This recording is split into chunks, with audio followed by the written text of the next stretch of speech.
Je me souviens d'être arrivé à ce pique-nique, espérant peut-être, juste peut-être, que je m'y sentirais comme à la maison. L'herbe sentait la chaleur estivale et la crème solaire, une légère trace d'herbe coupée flottait dans l'air.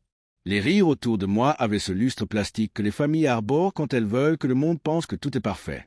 Mon frère trinqua avec son verre et adressa un sourire narquois à celui qui arrive toujours fauché, désespéré et qui essaie encore de compter.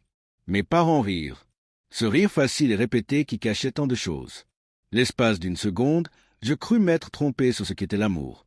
Je levai mon verre, un soda bon marché dans un gobelet en plastique déformé, et dis à celui qui venait de fermer le compte pour financer ton loyer. Le silence était dur, beau. Puis je vis mon frère décharger sa glacière design de l'arrière de la voiture de sa copine, souriant comme si la vie lui avait offert un éclat permanent. C'est là que je regrettais d'être venu. Je posai mon sac, un sac de course en plastique rempli de chips et de soda, à côté de leur panier tissé main et de leur couverture monogrammée. Mon père m'a fait signe comme s'il faisait signe à un fantôme. Ma mère m'a fait signe comme si elle venait de remarquer le temps. Je n'ai pas fait semblant. Je n'ai jamais fait semblant. 2 heures de blague, de pique déguisé en humour. On me taquinait parce que j'étais célibataire, parce que je m'habillais simplement, parce que je ne souriais pas assez. Le rire de mon père face à leur intelligence m'a fait l'effet d'une piqûre. J'ai laissé passer. Je l'ai toujours fait. C'est le jeu. Se moquer, ignorer, survivre. Puis mon frère a levé son verre à nouveau, réclamant la vedette. À celle qui est toujours là, fauchée, découragée, mais qui essaie quand même d'être importante. Tout le monde a ri, même mes parents. Moi non. J'ai levé mon verre et j'ai dit ce qu'il fallait dire. Et pour la première fois, leur attention n'était pas distraite par les téléphones, les enfants ou une distraction polie. C'était la mienne. Le sourire de mon frère s'est brisé. Les yeux de mon père se sont posés sur ma mère. Elle fixait sa tasse comme si elle pouvait y disparaître. J'ai fini mon soda, je me suis essuyé les mains et j'ai dit « Je sors ?» Personne ne m'a demandé où j'allais. Personne ne m'a arrêté. C'est là que j'ai compris. C'était la magie de notre famille. Ils vivaient dans une bulle de contrôle et je venais de la briser. Quelques jours plus tard, les SMS et les appels sont arrivés. « Tu peux m'envoyer les $1 200 habituels ?» Je n'ai pas répondu au début. J'ai marché. J'ai déjeuné seul. J'ai lu. J'ai fait une sieste. Puis finalement, j'ai tapé un mot. Non. Ils ont essayé la culpabilité, la panique, les excuses. J'ai proposé le pragmatisme. Emménager chez nos parents. Ils ont trouvé ça cruel. Moi, j'ai dit que c'était la vérité. Je me souviens d'être assise dans mon appartement ce soir-là, mon fils se faufilant à travers les stores, repensant à toutes les nuits où j'avais veillé à leur envoyer de l'argent, espérant que cela leur vaudrait un peu de gratitude. Mais non, que de l'attente, que du silence après la transaction, que des blagues quand j'avais besoin d'aide. Les appels téléphoniques continuaient. Mes parents paniqués, me sermonnant sur l'équilibre, le devoir, la préservation de leur monde. Je leur ai rappelé discrètement que l'équilibre n'était pas leur affaire, alors qu'ils me traitaient comme un distributeur automatique.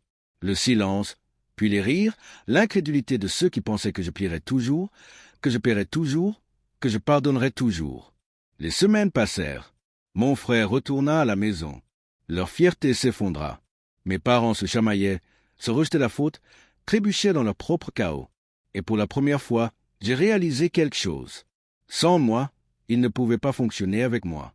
Ils ne l'appréciaient jamais. Mais maintenant, l'illusion s'était brisée. J'ai organisé un 2e pique-nique. Pas de musique, pas de Lénine, pas de fanfare, juste moi, un dossier d'opportunités et leur sourire répété. Je leur ai remis à chacun des papiers. Des opportunités d'emploi, du vrai travail, de vraies responsabilités. Mon frère rit, mon père fronça les sourcils, ma mère me fixa du regard. « Tu as demandé de l'aide ?» dis-je. « C'est de l'aide. » Ils sont partis. Des regards noirs et indignés les suivaient. Je me suis assis seul. Et pour la première fois depuis des années, je me suis senti éveillé, libre, vivant. Quelques jours plus tard, j'ai reçu des appels. Ni plainte, ni exigence. Mon frère a accepté le poste que je lui avais trouvé. Mon père travaillait discrètement dans une cuisine de préparation. Ma mère m'a contacté pour me demander conseil sur de vraies opportunités. Ils avaient des difficultés, certes, mais ils ont finalement pris les choses en main. Et le meilleur, c'est qu'ils ont arrêté de me demander de l'argent, car au fond d'eux-mêmes, ils savaient que je le pensais vraiment quand je disais que j'en avais fini. Je me souviens d'être assis sur mon canapé ce soir-là, d'entendre le bourdonnement de la ville par ma fenêtre, d'avoir ressenti un étrange poids. Je n'étais plus responsable de leur chaos. La peur de devoir peut-être tout réparer, l'inquiétude d'être la méchante si je refusais. Tout s'est évaporé. Et puis ce dernier message sur le groupe familial, je n'y avais pas écrit depuis près d'1 an. J'ai écrit, comme ça fait un moment, j'organise un pique-nique de suivi. Même endroit ce samedi. Viens si tu veux. Personne n'a répondu, mais ils sont venus. Mon frère est arrivé directement du travail. Ma mère avait l'air d'avoir déballé des cartons toute la matinée. Mon père portait un coupe-vent simple. Pas de bijoux, pas de maquillage. On s'est assis. Je ne les ai pas fait attendre. Je leur ai dit calmement, clairement, j'ai fini de payer vos factures. L'amour ne se mesure pas en virements automatiques. On ne me doit pas de pension alimentaire parce que j'en ai les moyens. Ils sont restés assis en silence, pas fâchés cette fois, juste fatigués, peut-être même pensifs. Et quand ils sont partis, personne n'a crié, personne ne m'a blâmé, personne n'a essayé de négocier, car cette fois, ils savaient que je pensais chaque mot. Je me suis assis seul après, croquant dans un sandwich froid, ressentant quelque chose que je n'avais pas ressenti depuis des années. Je n'étais la béquille de personne. Je ne devais mes sacrifices à personne. Je n'avais besoin ni de validation, ni d'excuses, ni de reconnaissance.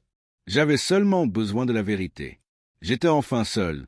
Et cette position-là, calme, sans complexe, dans la chaleur de mon indépendance qui me semblait.